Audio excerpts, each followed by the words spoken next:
This is a water meter, and it'll likely be found near the road in front of your property. This is generally where you'll find the master water shutoff too, and maybe even a pressure regulator if you have one. But there's something special about these that make it incredibly easy to tell if your plumbing has a leak somewhere in the house. What we're talking about is a flow indicator, which is simply a visual representation of water that's flowing from the main line into your home. If no water is running, this indicator will be as static as this picture.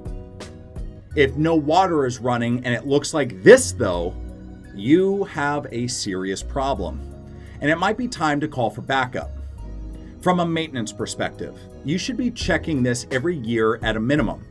I personally like to check mine every 6 months or so, but I'm extra careful with leaks, so you don't have to follow that same timetable.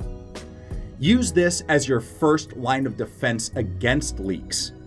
Can't fix a leak if you don't know it's there.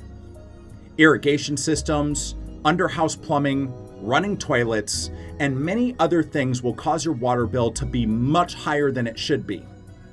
Go find your water meter and see if it's spinning. Always good to check.